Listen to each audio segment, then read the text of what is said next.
안녕하십니까? 네, 오늘 폭력의 전염 출판 특강 세 번째 시간을 갖도록 하겠습니다. 지난주에 이어서 폭력의 그 심리적 기초라고 하는 것을 이제 오늘 네 번째에서 이제 일곱 번째까지 한번 같이 보게 될 텐데요. 이 책은 이제 4장에서 이것들을 담고 있습니다. 다른 사람들처럼 수능과 황금 송아지 유혹이라는 제목으로 이제 4장을 쓰고 있는데요. 이제 이런 전제가 있는 거죠. 뭐냐면 홀로코스트를 한번 생각해 보면요.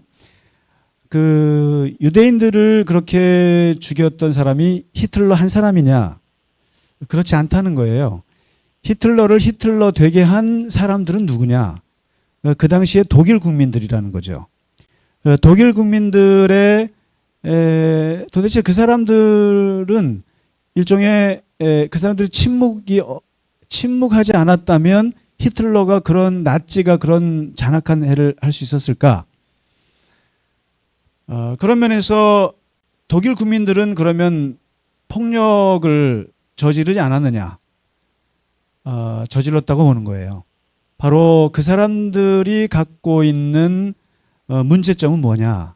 바로 그 사람들이 히틀러에게 무조건 맹종하거나 또는 순응하거나 그리고 비판하지 않고 이런 것들, 그다음에 방관자로 보는 그런 시선들, 이런 것만 없었더라도 그 정도까지는 일어나지 않았을 것이다. 그런 면에서 오늘 독일 국민들이 갖고 있는 폭력의 심리적 기초라고 볼 수 있는 겁니다.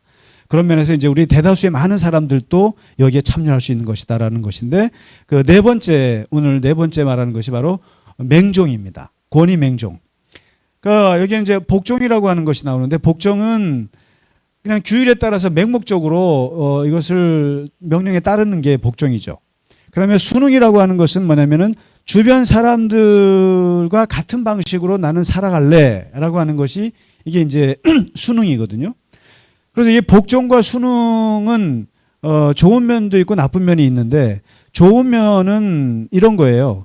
예를 들면 직장 생활할 때 복종하지 않으면 안 돼요. 그리고 어떤 그 예술가들이나 또는 많은 음악가들이나 또는 의사나 이런 분들은 보면 우리가 도제라 그러잖아요. 그러니까 스승이 처음에는 시키는 대로 복종하지 않으면은 그 기술을 익힐 수가 없어요. 그러니까 뭐 성악도 그렇고, 특히 그 의사 세계에 보면은 그 선후배 무섭잖아요. 그다음에 군대도 그렇고, 그런 면에서 이게 복종하지 않으면은 그 기술을 인하할 수가 없어요. 그런 면에서 이게 굉장히 긍정적인 것인데, 근데 문제는 언제 발생하냐면은 그 위에 있는 상관이 100% 옳은 건 아니잖아요. 또 정확히 다 절대적으로 맞다고 말할 수 없잖아요. 틀릴 수도 있단 말이죠. 그런데 그 상관이 잘못된 명령을 할 수가 있잖아요. 그때도 복종해야 되느냐라는 거예요. 예를 들면 아니 그 군대 장군이 적군을 죽여라 그러면 죽이죠. 근데 민간인도 죽여라라고 했을 때 최소한의 사람이 보편적인 양심이 있다면 민간인들 죽이면 안 되잖아요. 그럼 거기에 대해서 됩니다라고 말할 수 있느냐라는 거예요.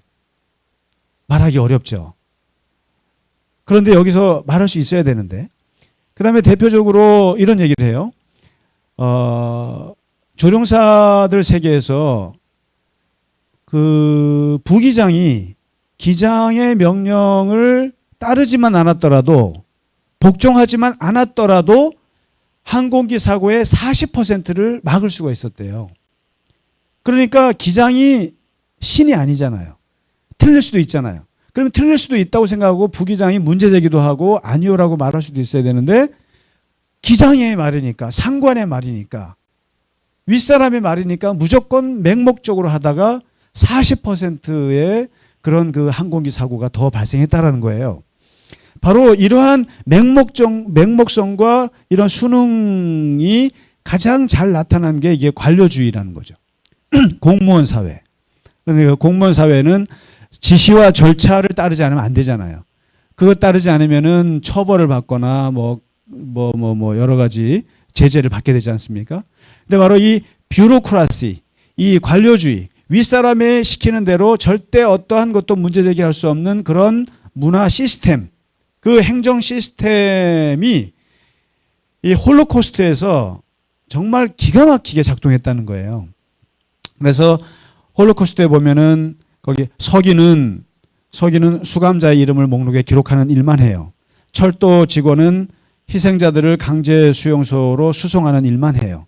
그다음에 트럭 운전사는 강제 수용소에 음식과 장비를 배달하는 일만 합니다. 그다음에 의사는 죽을 사람과 살 사람을 분류하는 일만 해요. 비서들은 희생자 수를 요구하는 편지를 타이핑하거나 또는 그 용광로 가격 견적을 전달하는 일만 해요. 그리고 과학자는 그 가스를 생산하는 공장에서 일만 해요. 그런데 문제는 이러한 시스템들이 작동하면서 600만 명 이상의 유대인들이 가스실에서 죽게 된단 말이죠. 그러면은 이 일을 누가 했느냐라고 따져보니까 당신도 했고라고 했을 때 이 사람들은 나는 위에서 시키는 일만 했다. 나는 타이핑만 쳤다. 나는 운전만 했다. 나는 그냥 문신만 새겼다. 나는 죽이지 않았다라는 거예요. 그래서 이것을 히브리 말로 로시카탄이라고 그래요. 로시카탄이라는 히브리 말인데 이게 뭐냐면 작은 머리, 쉽게 말하면 생각 없는 머리라는 뜻이에요. 아무 생각 없이 시키는 대로 위에서 시키는 대로만 했을 뿐이지 나는 잘못한 게 없다. 이게 바로 예루살렘의 아이만 아닙니까? 나는 그냥 히틀러가 시키는 대로만 했지 나는 손 하나 피 하나 흘린 적이 없다라고 말한 거죠. 그러나 중요한 것은 이러한 것이 관료주의의 시스템에 의해서 어마어마한 사람을 죽인다. 바로 맹목적인 아무런 비판 없이 아무런 생각 없이 윗사람이 시키는 대로만 하는 그 맹목적 복종, 이게 얼마나 폭력에 있어서 위험한 기초인가를 얘기해 주고 있습니다. 그 다음에 두 번째, 이제 다섯 번째죠. 무비판적 수동성이라는 거예요. 그러니까 독일 국민들이 얼마나 히틀러 치하에서 수동적이었는가를 보여주고 있는데 이유야 상관없이 우리의 행동이 어떻게 이루어지던 간에 평가하지 않는 거예요. 성찰하지 않는 거거든요. 그래서 수동성은 뭐냐면 어떤 일이 벌어지든지 간에 그것은 다 그냥 우리의 운명이야 라고 받아들이는 거예요. 그 다음에 습관성은 뭐냐면 주어진 행동이 이것이 바람직한 것인지 아니면 잘못된 것인지를 평가하거나 재평가하지 않고 그대로 그냥 행동하는 거예요. 그것이 습관성이에요. 그리고 이런 습관적인 사람들은 그냥 맹목적인 참여를 하는데 대다수가 동의하는데 내가 무슨 다른 생각을 할 수 있겠습니까? 대다수가 원하면 그게 다 진리요 라고 따르는 거죠. 맹목적으로 참여합니다.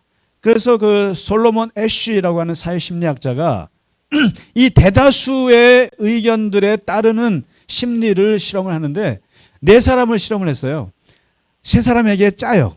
뭐라고 짜냐면은 작은 선과 긴 선을 놓고 누가 봐도 긴 선은 긴 선이에요.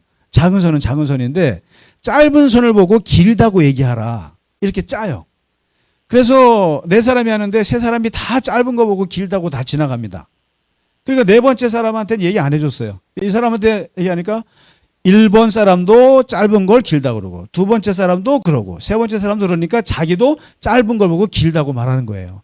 이게 바로 주변 의견의 힘에 휘둘리는 거거든요. 주변 의견에. 그래서 아무런 비판하지 않아요. 내가 볼 때 이게 짧은 건데 이게 긴 건데 근데 주변 사람들이 그러니까 거기 따르는 건데 이게 바로 고정관념 같은 거예요. 그리고 이 사회적 편견 같은 겁니다. 우리가 이런 걸 보잖아요. 우리가 이제 이게 참 무서운 건데 중국 사람들은 더러워. 일본 사람들은 깔끔해. 한국 사람들은 시끄럽고 말이 많아. 뭐 그렇게 말하죠. 근데 이게 고정관념이거든요. 중국 사람들은 더러운 사람도 있지만 깨끗한 사람도 많아요. 일본 사람들은 깨끗한 사람도 많지만 더러운 사람도 많아요. 한국 사람들 시끄러운 사람도 많지만 조용한 사람도 더 많아요. 그런데 이게 이러한 고정관념에 유대인들 유대인들 고리 대금업자 여러분 옛날에 셰익스피어 그런 작품에 뭐 베니스의 상인 뭐 이런 데 보면 유대인들 뭐 구두쇠 이렇게 수전노 이렇게 얘기하잖아요. 아, 유대인들은 수전노야. 아니에요. 유대인들 중에 기부를 어마어마하게 많이 합니다.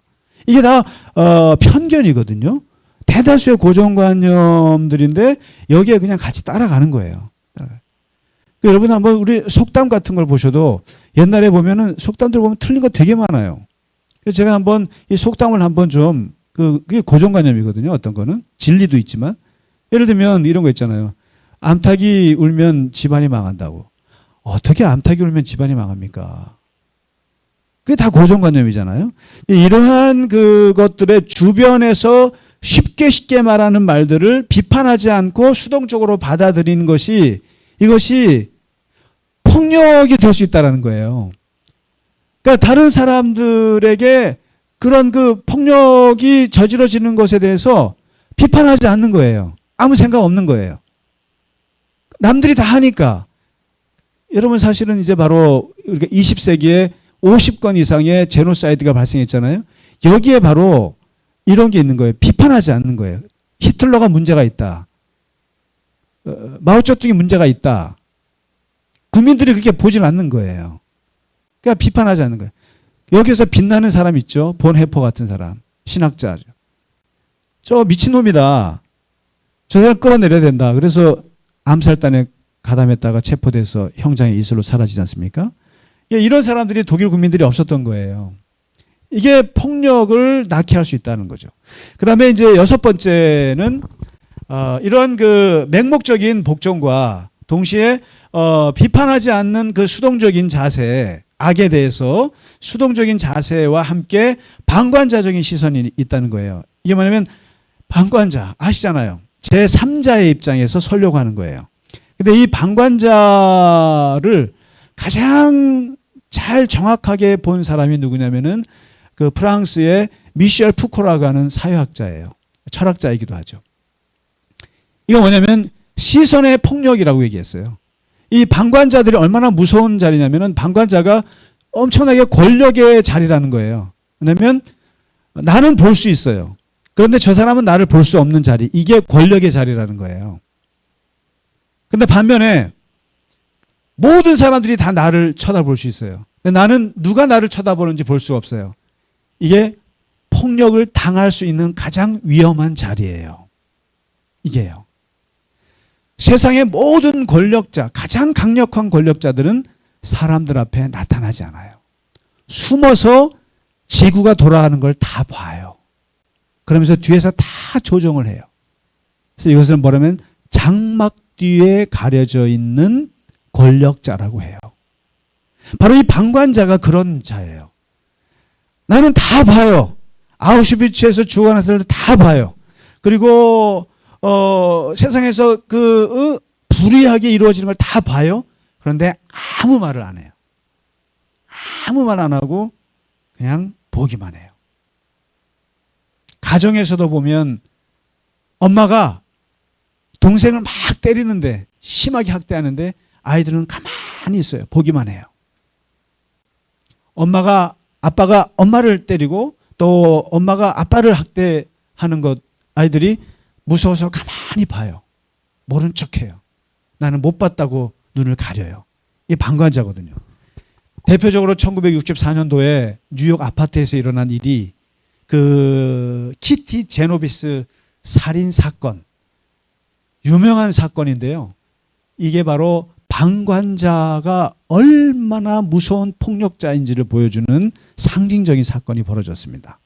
아파트에서 한 여인이 살해를 당해요. 근데 살해를 당하는데 살려달라고 소리를 치는데 그 살해당하는 장면을 38명의 이웃들이 봤어요. 근데 그 38명의 이웃들 중에 그 누구도 전화하거나 나와서 외치거나 뭐 몽둥이를 들고 오거나 한 사람도 없었어요. 전부 다 방관자로 보기만 했어요. 근데 이럴 수 있었던 게 뭐예요? 남들은 나를 보지 않을 거야. 보지 못하니까 나는 그냥 창문으로만 보고 있는 거예요. 그리고는 그 여인이 죽은 것에 대해서 나는 모른 척하는 거예요. 이게 방관자 시선이거든요. 그래서 그 심리학자 존 달리가 프린스턴 대학교 안에 이제 프린스턴 신학교가 있거든요, 옆에. 근데 그 신학교 신학생들한테 바로 이 방관자의 심리를 실험을 해봤어요. 신학과 학생들한테 선한 사마리아인, 그러니까 뭐예요? 강도 만난 사람을 사마리아인이 도와주는 이야기잖아요, 예수님의 이야기. 그 이야기를 설교를 통해 강의를 해줘요. 들어주고 감동을 주고 나서 이 설교 테이프를, 강의 테이프를 저쪽 강의 가서 그 스튜디오에 가서 녹음하라고 하는 지시를 줍니다. 근데 이제 이것을 은혜 받고 이 학생들이 이걸 들고 가는 길에 그 노숙자 한 명이 있어요. 이거는 이제 원래 짜고 한 거죠. 근데 여기서 막 살려달라고 막 그래요. 그런데 다 지나갑니다. 다 지나가요. 바로 이게 일종의 방관자. 그러니까 이것을 요즘에 가장 잘 보여준 영화가 존 오브 인터레스트 아닙니까? 그 아우슈비츠에서 살인 사건이 어마어마하게 벌어지는데도 그 관사 안에 있는 가족들은 행복하게. 그러나 그 중에 그 아이가 거기서 사람들이 죽는 걸 보거든요. 보는데도 못 본 척합니다. 사실 이게 우리 주변에서 일어나고 있는 악의 현실을 모른 척하는 것도 폭력이라고 하는 거죠. 폭력이라고 하는 겁니다. 그래서 우리가 선한 사마리안 법이라는 게 있잖아요. 그러니까 구조해 줘야 되는데 구조해 줄 수 있는 힘과 기회가 있는데 안 해주면 처벌받는 법도 있어요. 바로 이게 방관자의 시선입니다. 자, 그리고 이제 마지막 이런 그 권위적인 맹종, 그리고 그다음에 비판하지 않는 그 수동적 자세, 그리고 방관자적인 이러한 태도가 어디서 아주 극렬하게 일어나냐면은 바로 집단에서 일어납니다. 바로 이제 7번째 집단주의, 그러니까 황금송아지 주위에서 춤춘다 이건데, 이게 이제 저자가 출애굽기 32장에 그 모세가 십계명 가지러 갔을 때 밑에서 있는 백성들이 황금송아지 만들잖아요. 황금송아지 만들어 놓고 이게 우리 하나님이요 여호와요 춤추고 뭐 술 먹고 막 그냥 집단 광기에 빠지는 일이 벌어집니다. 이게 이 집단이라고 하는 것이 사실은 개인을 없애는 거예요. 이 집단 속에서 개인은 그냥 완전히 사라지고 이 집단 속에서 하나가 되는 거거든요. 이 집단이 사실은 좋은 것도 있어요. 왜냐하면 예를 들면 모든 일은 좋은 일을 할 때도 집단으로 하면은 다 효과가 있습니다. 뭐 수술을 할 때도 팀으로 하죠. 연구할 때도 팀으로 하면 좋죠. 건설하거나 또는 뭐 심지어는 우주선을 날릴 때도 모든 게 다 팀이에요. 혼자서는 할 수 없어요. 근데 동시에 나쁜 일도 팀으로 하면 어마어마하게 이게 커집니다. 그래서 이게 사람들이 이 집단 속에 들어갔을 때 황홀경이 있어요. 요즘에 젊은이들이요, 교회에서 예배 드리는 것보다 스포츠 경기, 축구 경기 또는 야구 경기 거기에 들어가서 황홀경에 빠지는 경험을 더 많이 합니다. 바로 이 스포츠, 이것도 뭐 이 집단이거든요. 우리가 축구 들어가면 거기서 들끼리 하나가 되거든요. 이 집단의 매력은 무시할 수가 없어요. 어마어마한 건데, 그래서 이것을 이 집단주의 광기를 가장 잘 보여준 사건이 바로 정말 기록적인 건데요. 1933년부터 1938년, 이제 1939년에 이제 2차 대전을 일으키잖아요. 그 전에 히틀러가 나치 정권을 잡아서 그 정권을 잡는 과정에서 한 뉘른베르크라고 하는 도시가 있어요. 뉘른베르크 나치 전당대회가 있었어요. 한 6번 정도 했는데 정말 100만 명이 모여서요, 어마어마한 집단 광기를 보여줍니다. 한번 거기에서 유대인들을 절멸해야 한다고 하는 히틀러의 말 한마디가 선포되면서 100만 명이 하나가 돼요. 이게 바로 그 유명한 뉘른베르크 전당대회예요.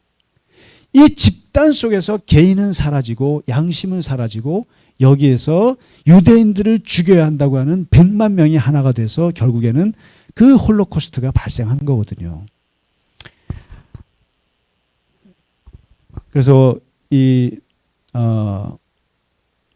사람이 이 집단 속에 매몰되면 참 무서워집니다. 그래서 미국의 기독교 윤리학자 라이너드 니버가요, 도덕적 인간과 비도덕적 사회라는 유명한 책을 썼습니다. 이 책은 요즘 고등학생들 필독 도서거든요. 근데 거기에 내용의 핵심은 이거예요. 개인적으로는 사람들은 다 선하고 양심적일 수 있다. 개인적으로는 다 봐줄만 해요. 다 착하다는 거예요. 그런데 이 개인이 집단으로 들어가면 비도덕화된다. 집단으로 들어가면 사람들이 다 개인의 양심은 사라지고 그 집단의 이기주의, 집단의 어떤 그 이데올로기에 모든 것을 다 바치게 된다는 거예요. 그래서 여러분, 대표적으로 그 정말 착하고 매너 있던 학생들이 군대 가면 어떻게 됩니까? 한번 군복 입고 나면은 그 집단에 들어가면 사람 바뀌어요. 바뀝니다. 이 집단이라고 하는 것이 무섭습니다. 그래서 오늘 이 집단 속에서도 개인을 생각할 수 있는가? 인간의 생명을 귀하다고 생각할 수 있는가? 다른 사람들이 다 죽이자라고 할 때 아니요라고 말할 수 있는가? 그래서 오늘 이 장에서 다루고 있는 내용은 바로 이 네 가지입니다. 이 맹종, 무조건적인 복종하는 거, 그다음에 이 수동적인 거, 그리고 방관자적인 거, 그다음에 집단 속에서 자신을 잃어버리는 거, 이런 것이 얼마나 폭력적일 수 있는가. 그리고 이런 사람들이, 바로 이 독일 국민들이 이러한 네 가지의 심리적인 기초를 가지고 있었기 때문에 히틀러 같은 악마를, 그 유대인 학살을 가능하게 했다. 그렇기 때문에 바로 이 책은 그걸 말합니다. 이 평범한 사람들의 이런 방관자적인 시선, 아무 생각 없이 이 세상을 살아가는 것, 불의한 것을 봐도 아무 생각 없이 하는 그 로시카탄, 이 작은 머리, 이것 때문에 결국에 이러한 집단 학살들이나 폭력들이 가능한 것이다. 그러니까 이제 한마디로 말하면 오늘은 생각 좀 하고 살아라라고 하는 것이 이 이스라엘 차니 교수가 외치는 겁니다. 제발 좀 저항할 수 있는 것은 저항해라. 인간에게는 보편적인 양심이라는 것이 있다. 그다음에 인간의 생명은 절대적으로 존중받아야 한다고 하는 정말 보편적인 그런 가치가 있는데, 그 가치는 어떠한 경우에서라도 지켜낼 수 있어야 한다. 저항할 것을 얘기합니다. 생각할 것을 얘기하고 있는 것이죠. 자, 오늘은 바로 폭력의 심리적 기초 네 가지를 말씀드렸습니다. 네, 오늘 또 이게 어려운 주제 공부하시느라고 정말 고생 많으셨고요. 다음 주에 또 이어가도록 하겠습니다. 감사합니다.